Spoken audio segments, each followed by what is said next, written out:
The concept today is the risky art of having difficult conversations. And today we're super excited because for the first time we have a special guest in one of these sessions. Her name is Andrea Escobedo. She's an IBMer and a public policy expert in the technological sector. She at IBM leads government and regulatory affairs.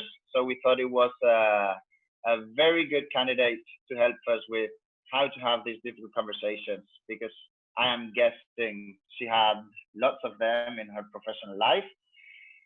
Sometimes she feels the need to kind of disconnect from all the digital world and do some analog activities. For instance, she is a knitting enthusiast, and also she considers herself as a solar punk.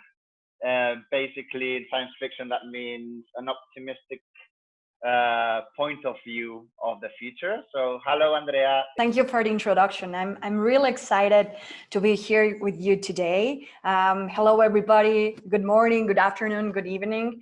I think these kinds of conversations are take a different relevance during the pandemic.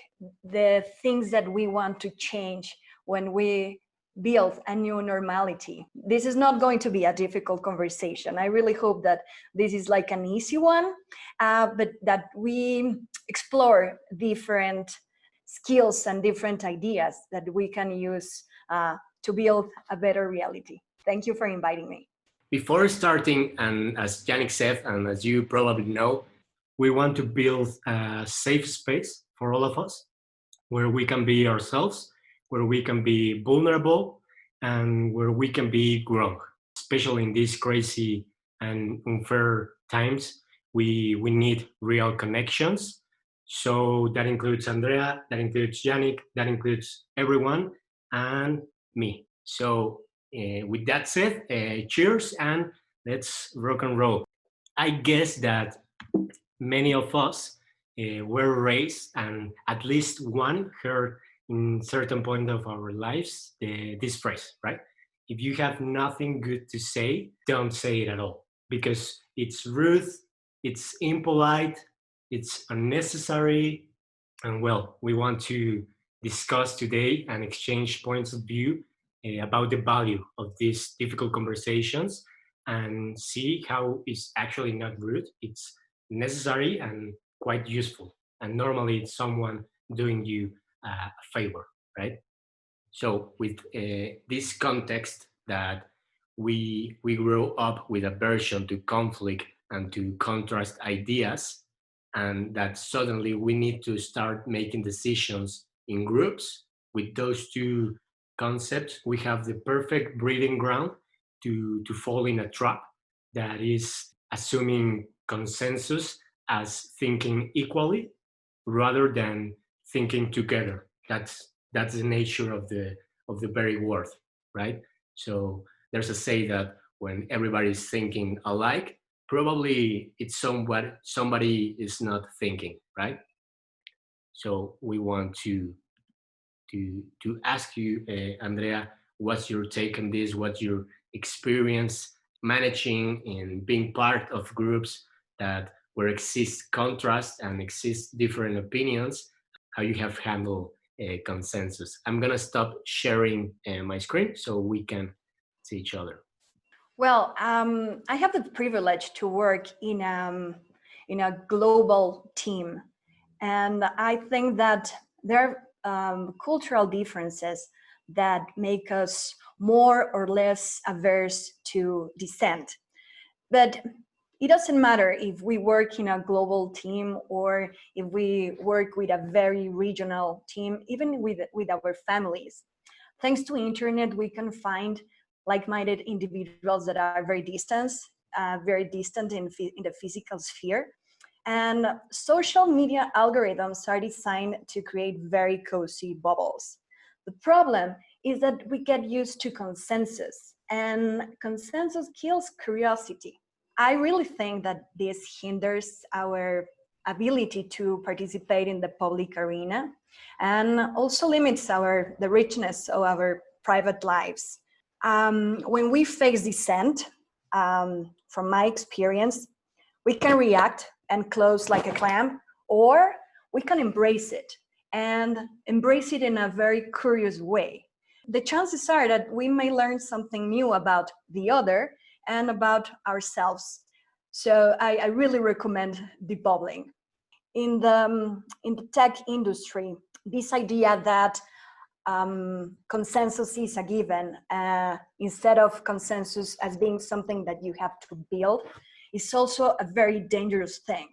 In IBM, we consider diversity as a foundation for innovation. And with diversity, I want to say that it's not only about gender, age, disability, sexual preference, ethnicity, socioeconomic and academic background, but it's a mix of all of this that creates a diversity experience and informs our opinions and the way what makes us us, makes us different and unique. For example, let's think about devices or technological solutions. If a bunch of white dudes with hoodies design a system to track health, it's not a surprise that they fail to consider biologic differences that are crucial for women's health, such as menstruation. Or when the dummies that are used to prove safety belts model the height and the weight of a man, it's not a surprise that women's injuries during a car crash are more serious or fatal. So it's unlikely that homogeneous teams come up with different ideas about functionalities and use cases and different uses. So that's why I think that dissent is the minimum price that we can pay for diversity. When we talk about artificial intelligence, then this becomes more serious because we all have biases that we can translate into data that we feed to a system, and we risk that these biases and this discrimination becomes automatic. So I think that from my experience, I really think that we should debubble, try to debubble more often, and try to embrace dissent with a curious mind. So we like to see things in the negative way always. So how we would start with how not to have a conversation. There are a lot of vices. So we're gonna number a little bit of a few of the habits that we believe are not extremely positive to have a great and deep conversation and a productive one. One is preach, moralize, or label. We always tend to label. I don't know why we are so stuck with prejudices and just people before we know. And we like to label things because it gives us peace of mind, but sometimes it gives us the wrong idea of someone or of something. And that can be related to gender, race, position in the organization. Then give enough advices. That is something I have to admit I do sometimes, and it puts the other person in a position of he wants to prove he knows more than me, and you have to be very careful on the way you give advices and the words you use to give advices. And humiliate or ridiculize could be the person you have right in front of the conversation or someone else. That's something that completely deteriorates a conversation, and it also deteriorates trust, the possibility of feeling comfortable in a place. And without being comfortable, we cannot create. Then assuming or trying to read between lines, we like to say that in think, we say in recognize act from a place of love, which we'll touch afterwards. And that means for us that also understanding that people are doing their best and that their intentions are the best. And it's better not to assume the negative or reading between lines or try to decipher what are their really intentions about something, which probably we're going to get it wrong, and most likely. Making jokes or ironize opinions. sometimes when we're facing a difficult conversation, we want to remove a little bit of the dramatic experience by making jokes, or we like to use irony in order to say a comment in a softer way, and that can lead to sarcasm, for instance, which it may be super acceptable in certain circles. I am a sarcastic person myself, and that doesn't mean that I can be sarcastic with anyone or with every kind of topic. It's a very delicate thing. And also, making jokes not only works positively, removing some drama or some stress out of a situation, it can also give a wrong point. Like, if he's joking about that, or he or she is joking about that, it might mean that it's not that important for her. So let's be serious when we have to be serious. Let's make jokes when we have to have fun. Make comparisons. It's something very wrong, especially when you're comparing people or projects with different scenarios, with different backgrounds, and that with different brain structures. By comparing, we just want to try to make someone be like someone else rather than be the best version of themselves. And lastly, early diagnosis. We are very used to working teams, and we're very used to also remember very well the good things and the bad things of projects we led. And sometimes by giving early diagnosis, we're giving the wrong impressions that we're the geniuses about certain topic, or that we want to position ourselves as geniuses. And it can be under motivating for the project in particular. I'd like you guys, if you can, to identify yourself with any of those bad habits or vices that we sometimes do in conversations, and feel free to write them in the chat. And I would also to ask you, Andrea, how have you seen these vices or bad habits professionally, and what do you think is the best way to tackle them, which we will see afterwards? Well, I wouldn't call them exactly vices. I mean, I reflect myself in many of those, but I would call them shortcuts. And that's because there are many things that we learn and that are very, that we need as skills to communicate. And we acquire them, and we know they work for us. The problem is that sometimes these things are perceived, especially if we want embrace diversity. We have to make sure that we're making space for all types of people and all types of personality. I identify myself as an introvert, and sometimes I feel that the world is built for extroverts. I feel much more comfortable in small conversations as this one with a lot of people, but I cannot see your faces. So I feel comfortable at home having a cozy conversation. But I do really think that we have to embrace our authenticity, but really open the space for other people's authenticity. And for example, with the trying to dramatize the situation, I think this is so useful, because some things that you really need to tackle or address, you want to make people as comfortable as possible. The problem, as you said, is that sometimes people can identify that this is not serious. And an intern once asked me if I was aware that when I was having a difficult conversation, I would giggle or laugh.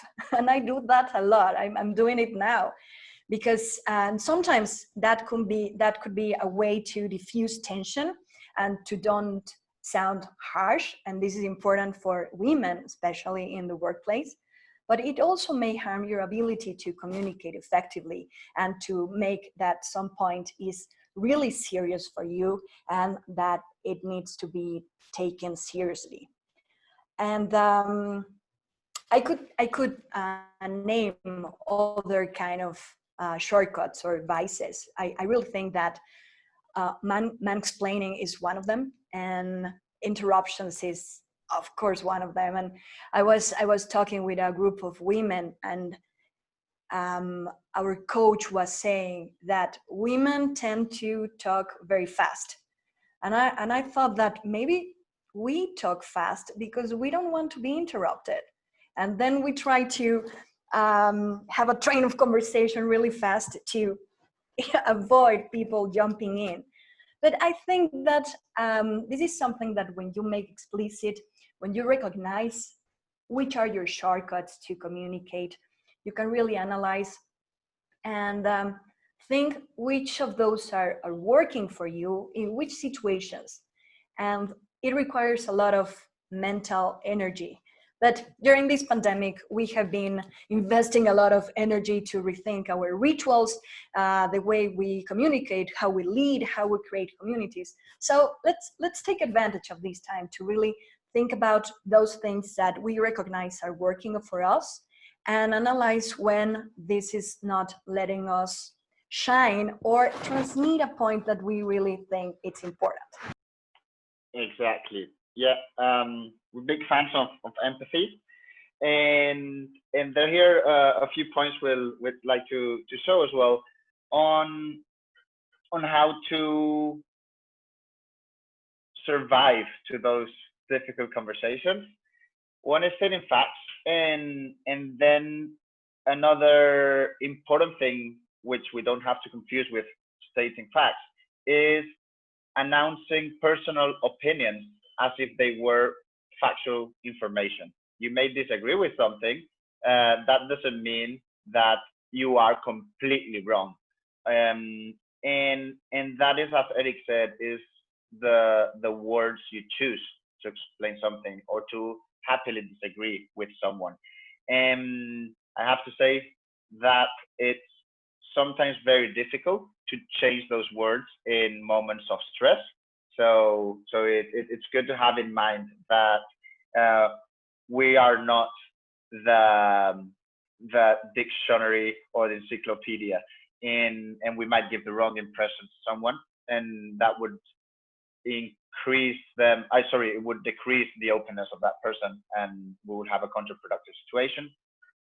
Another thing is asking questions. That's, if you want, it's a very good way of generating information and of making the other person feeling heard, listened to. And it also helps you understand different points of view and different perspectives without being violent and without neglecting what they're trying to say. And then, as we said before, it's difficult to like, jokes can be tricky, and we have to take into account that in delicate circumstances, jokes can actually further deteriorate the situation rather than make it friendly. So we have to pick those. And jokes are very impulsive. So it's something super hard to control, but it can improve a lot communication. And empathy, as we spoke about, always we like to say that it's very important to put yourself in the other side of the table, and whenever you're saying something, don't think on what you want to express, but also think on, if you were that person, how would you receive that? And so that's basically empathy. And also compassion and trying to understand someone that has done a mistake. Probably there's something else behind. Sometimes if we're very strict about punctuality, we might be very straight with someone that is being unpunctual. But how about we try to understand what was behind that? Did they have a car accident? Did they have a problem at home and they didn't want to just leave before fixing that problem to the office? Are their kids sick? Let's try to be a bit more empathetic. That's something that is very hard to achieve in the corporate world, in the business world, we're supposed to be superheroes, that we do everything right and we're perfect. And sometimes we forget we're also human beings. And it's very difficult also, given the current situation, to create empathy through Slack or through email with someone. But we're learning. I guess we're all learning on how to build all those better connections also digitally.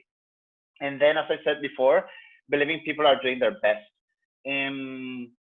That's what we said before about acting from a place of love. People, if they do something wrong, it's not because they want to. It's probably because they have a different point of view about something. But let's be positive about how we judge people rather than negative. And we normally judge people negatively more than positively. What do you think about these points, Andrea? How they affected your professional career, or what else would you like to put on the table? What tricks you think that are important to have to make those difficult conversations a bit more comfortable or a bit more productive? Yeah, we already talked about curiosity to innovate, but I also think curiosity is the key to create empathy and then enable communication, because curiosity allows us to really listen. And many of the problems that we have when having any kind of communication is that we are not listening. We are using these shortcuts to maybe with a preconceived idea of what the other wants, and we are not really understanding and making more questions to really help the other to make their point. And I think sometimes the gap of agreement really seems impossible to close. Cultural differences, and maybe this is going to change as organizations become more horizontal and the world becomes more globalized. I think that a fun way to use to create empathy through Slack or WhatsApp is using emojis to really help say like, I'm smiling, or oh, I'm sad. But even with emojis, we can misconstruct or do not understand and get lost in translation. But what works for me to understand agreement and disagreement is to use 3 levels. I understand, I respect, and I share. For example, with vegetarians and omnivores, I understand vegetarians and I respect vegetarians, but I don't share it. I like meat. Or with scientific minds and anti-vaxxers, climate change deniers, or flat earth believers. You can say you don't share it, you don't respect it, but maybe you can try and do the effort to understand it and to understand why they believe that. And I think this effort moves us towards empathy. Agree. Trying to initiate a conversation, convince other, it's just the wrong approach, right? And I can totally disagree with you, but I will defend, right, with my life, your right to have that opinion, and that's it. No? So how to happily disagree with someone? We found this thing that is called radical candor. You need to care about someone. You give a damn about him or her, and that's what happens to that person, right? It's important to you.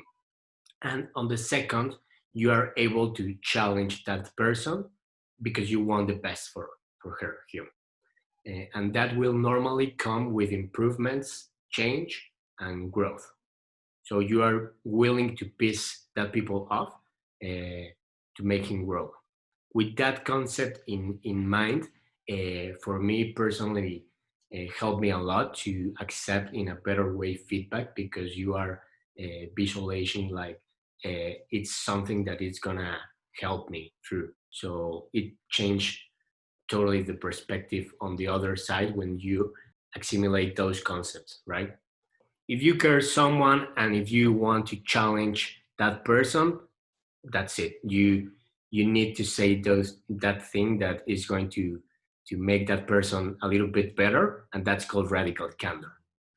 But imagine that you only have a coworker that you not necessarily care personally about, uh, but you want to challenge direct because it's working with you and you need to work better. I guess you're imagining maybe a jerk boss or a jerk colleague that you have to work with him, and he's always snapping in your face like you need to do this and etc.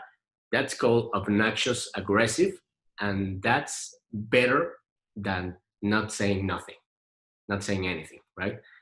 Understanding that might be a little troubling, that jerk boss that is always reminding me all the necessary stuff. It's better than someone that doesn't say anything to you. That is the ruinous empathy, right? uh, Imagine that you care about someone, a friend, a familiar, a parent, and you don't say those things that you know needs to be improved, and you let it that way.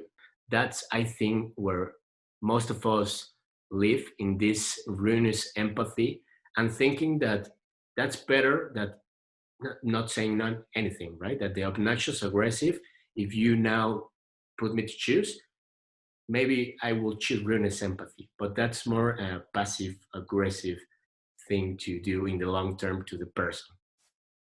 And the manipulative insincerity is where you don't care and you don't want to challenge others, so we might skip that. First, as we have saying, we need to protect, as it was a gift, the diverse and different thoughts, right?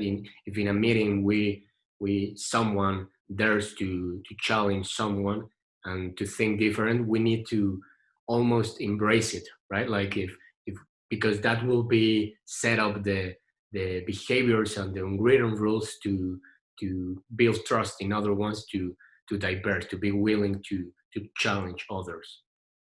Second, we need to avoid, like we were saying, the nodding group that only tell us yes and only nod when somebody says something, like in a group when we are diversing. Our CEO says that if we are choosing what to eat, we might find unanimity. But if we are doing a strategy or if we are planning a queue, we might diverse and contrast ideas. And let's see the ones that only not, like you are not adding to the conversation, right? Mm, exactly. Sorry, I was nodding while you were speaking, Eric. But I have to say that I was agreeing with what you were saying. And another thing that it's important, it's normalizing confrontations. What does that mean? You're not going to normalize people fighting in an office, but you can normalize the way people challenge each other. You can give a structure to that. And the most hard part about challenging someone is thinking what will happen next. If I'm challenging my boss, is he going to fire me? Is he going to tell me, is he going to send me a private email saying that I should not challenge him in public? But once we normalize confrontations, we know that it's allowed to challenge someone. And the outcome would be just like, that's a very good point, but we don't believe it's in the right direction for what the purposes of this particular project. We might consider it for a further project. And that takes you all the bad feelings and makes it easier for people just to stand up and say something different on a different direction, even though they might be wrong. And another point here is create an unwritten rule where people choose stubbornness over talking bad behind the back. We talked in one of our previous sessions about the value of all those unwritten rules. The unwritten rules are things that are inside the DNA of an organization, that are part of the culture, but not necessarily represented in the values. Unwritten rules sometimes have more power and more weight than values. And sometimes they're not easy to identify, but it could be something as with the example we said before, it's very important to be punctual. And if someone is not in time for a meeting, people get upset. That's an unwritten rule. It's not on the values probably of the organization. Another unwritten rule could be being happy to ask everyone if they want to join you for lunch. That's an unwritten rule. People ask, and yeah, I'll come today, not today, maybe tomorrow. Well, I'll come with you. Or someone wants, I'm going to buy some water, someone wants some fruit or something. That's an unwritten rule. In some organizations, it happens. And inside these organizations, in some departments, it happens. In some departments, it doesn't happen. The same way that these unwritten rules can be transformed, encouraged, and protected or deleted if we don't believe they're positive for our culture, we can create an unwritten rule where people are happy to be direct. And talking bad behind backs or just disagreeing with one colleague saying, hey, I don't think that what this department is doing is good, is not positive. It doesn't add up. It's not the right channel to address a problem. The right channel, the right way to challenge a problem is putting the right words on the right channel. And that probably is in a situation where you have to be very direct. And that's something that is scary in many situations, in big management meetings with people that are superior, with people that have more experience. But if it's accepted to be direct, then you create a culture that will innovate, that will consider diversity, that will help us connect and be empathetic in a deeper way and construct together and find that balance between challenging someone and caring for someone. In the same way that it is radical candor in general, it is very important to give feedback, to challenge someone, to be direct to someone. It's important to understand radical candor to receive feedback as well, because if you might take it too personal. And sometimes we need to relax a little bit. It's just work. It's important, yes, but it's just work. Don't take it too personal. Tomorrow will be okay, or in 5 minutes will be okay, and we'll go for a coffee after we just almost had an argument about a different point of view. So that is it's something that needs a lot of care, and it's difficult to have difficult conversations. So it will be difficult to normalize something like that, but leading by example is the best way.